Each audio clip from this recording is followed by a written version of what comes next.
The Parker 45 was first introduced in 1960 as an economical version of the Parker 51. It ran for 47 years and was offered in a huge variety of finishes, colors, and nib options. It got its name in reference to the Colt 45 handgun that was often shown in films in the 1960s, and it refers to the ease at which you could fill this pen either by swapping in new cartridges or filling up with a converter. The pen that we have here was made in the 1960s. It has a red finish with a metal body type. The overall pen is quite symmetrical. The middle is thick and it tapers to each end. Both ends have conical finials. The bottom finial has a hole where there was an ejection gate, and this shows that this pen was highly marketed towards school children, as this is a feature to prevent choking. The cap is made out of metal, and the clip is that classic Parker style arrow clip that's springy and functional. The cap tapers down to the bottom where we have the words Parker, Made in USA, and the Parker logo.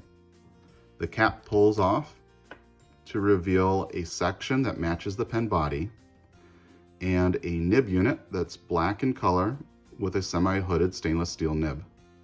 On the back of the nib, we have a letter X denoting an extra fine nib.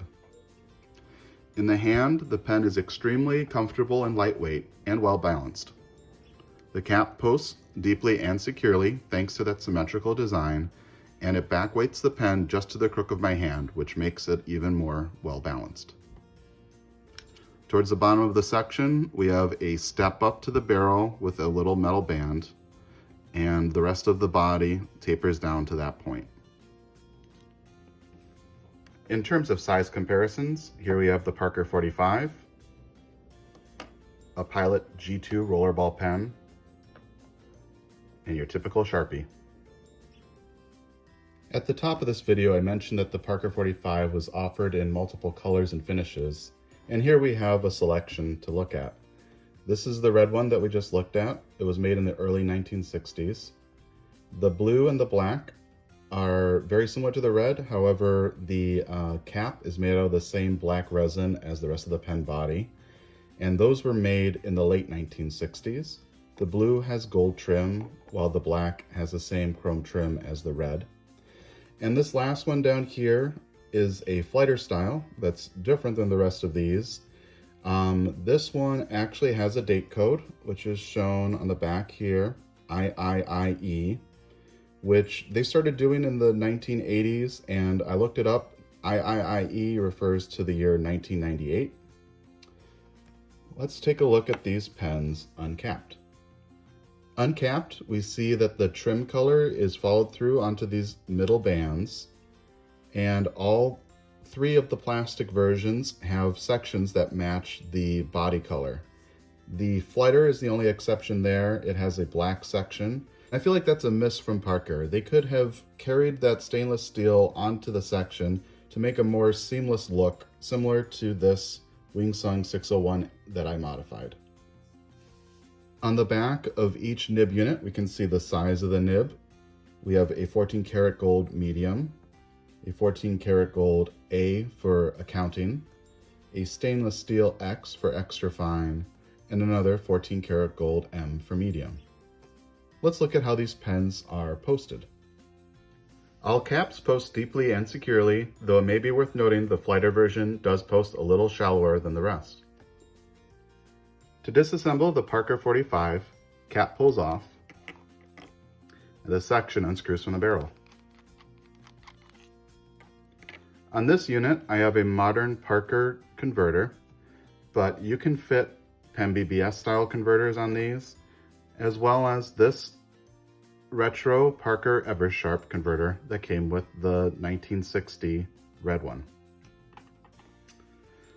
Converter pulls right out. And then we have a trim ring. If we want, we can pull this off as well. Lastly, we have the nib unit. The nib unit is very easy to unscrew from the top of the section, and that makes it really easy to swap nibs, a very clever design that not many pen manufacturers use today. There's a sleeve that holds the nib unit on top of the feed. That slides right out. And then the nib comes off of the feed.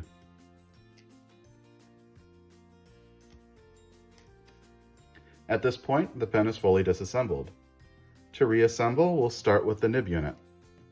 Grab the feed and the nib. It sits right in place. I'll then grab my sleeve and slide that right over to hold the nib in place. Next, we'll take our section and our ring. The step up on the ring should be facing the barrel. And we'll screw the nib unit into place, followed by the converter and the barrel.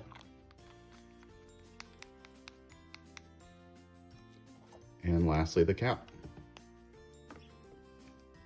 And we're ready to ink up. Inking up the Parker 45, today I selected Diamine Blue Velvet.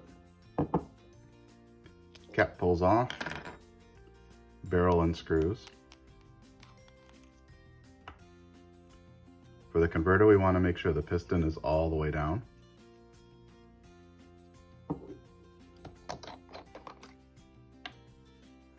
Submerge the pen into ink and draw up the piston. And I'll do this 2 times in order to get a nice full fill.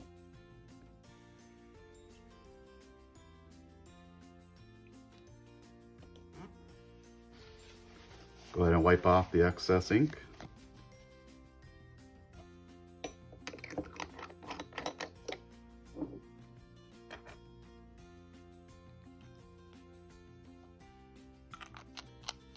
Cap the pen, screw on the barrel, and we're ready to write. Okay, writing with the Parker 45. Cap comes off.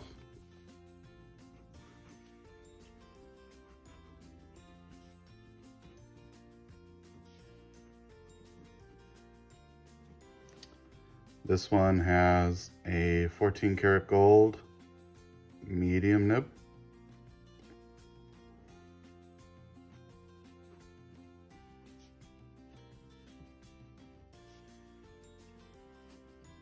It's a nicely tuned nib that's smooth with a little bit of feedback, and I would say the line thickness is pretty spot on for a medium.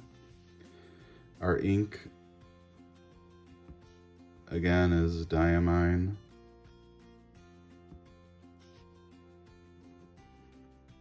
Blue Velvet.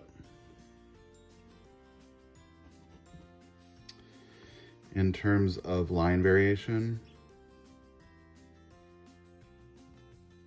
you can get a little bit if you push it, but mostly all you're doing is pushing out more ink. And then for reverse writing,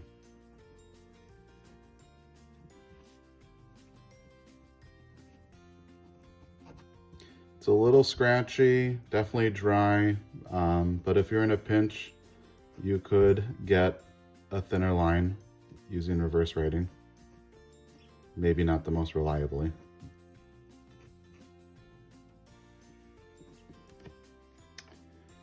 And then I also have the red inked up.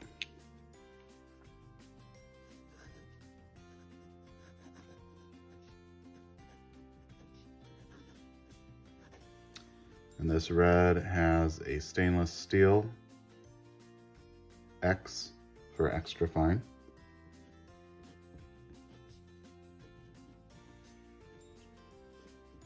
It's also a very well tuned nib. I would say that it's maybe a little bit scratchier than the medium, but that's to be expected since we are going down a couple of steps in line thickness. Our ink is another Diamine, and this one is Writer's Blood.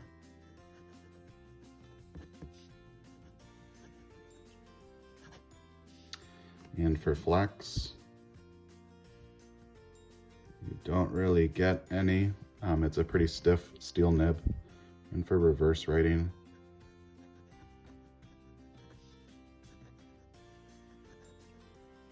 This is actually a very good reverse writing pen.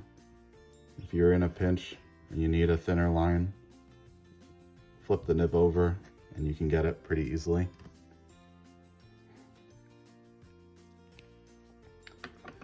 I also have the black inked up.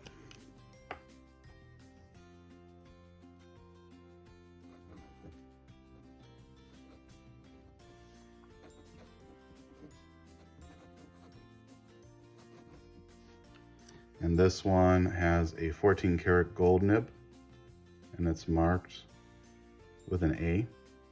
When I first purchased this pen, I thought the A stood for architect, which is typical nomenclature for today, but this one actually stood for accounting, and that explains why the nib is so thin. It's almost like a needlepoint.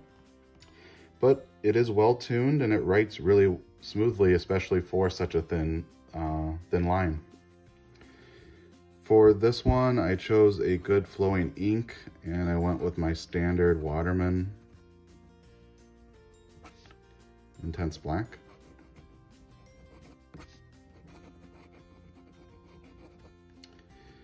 For line variation, you can actually get some flex in this nib. I would say you can go from basically a needlepoint to maybe a medium fine. Not a flex nib, but you know, you can push it out.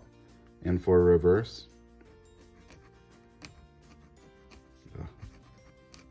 it is very scratchy. The flow is pretty good though, but you can see ink kind of flying everywhere because it is so scratchy. I would not recommend this for reverse writing. And then I also have the Flighter inked up.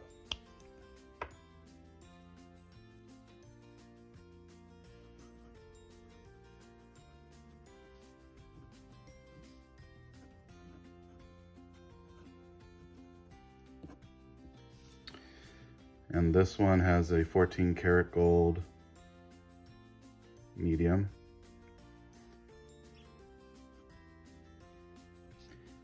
And I have to say, going from a needlepoint to a medium, this pen feels fantastic.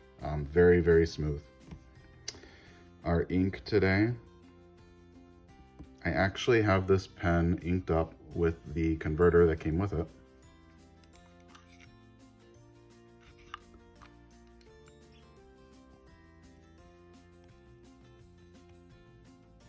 So I will just call that a Parker Black.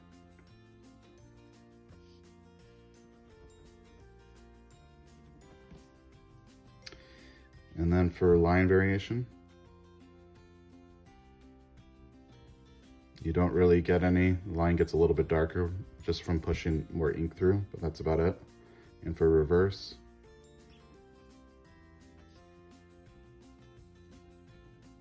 not bad. A bit drier, kind of got washed out towards the end of that T, but in a pinch, you could reverse write. So what do I think of the Parker 45? Well, it's a really classic designed fountain pen, very reminiscent of the Parker 51. And it is a dream when it comes to collecting. Not only are there a ton of finishes, I mean, we're really just scratching at the surface with the ones here, but there's a huge variety of nibs out there. I showed you a handful here, but on top of the ones that are on these pens, there's stubs, there's obliques, and if you don't like the nib that's on your pen, unscrew the nib unit and you have a brand new writing experience, which is pretty unusual to get, especially in a vintage fountain pen. It's extremely comfortable and well balanced in the hand. I would say it's good for both note-taking as well as long-form journaling. So very versatile in that respect. In terms of areas to improve, there aren't very many. I think it might have been nice if the nib unit color matched the rest of the pen body, but that would kind of limit you in how easy it is to swap in and out nibs. Perhaps an ink window would be nice, but honestly, it takes just a second to unscrew and check your ink level. so probably not that necessary. It also might have been nice to see an eyedropper design. That probably would have opened up a few more options like demonstrator and translucent finishes.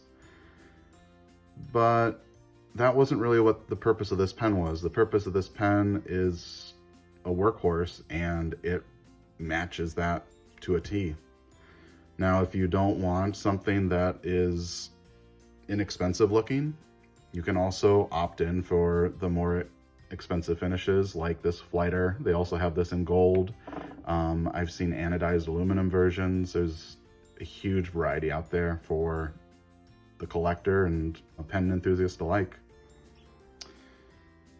The only other nitpick that I have, and it's truly a nitpick, is the design of this Flighter.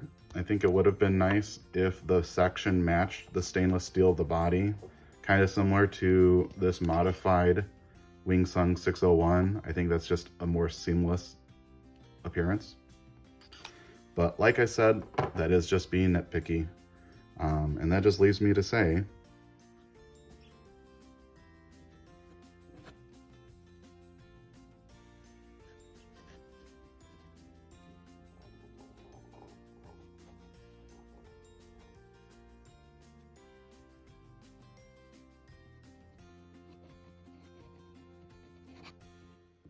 thank you for watching.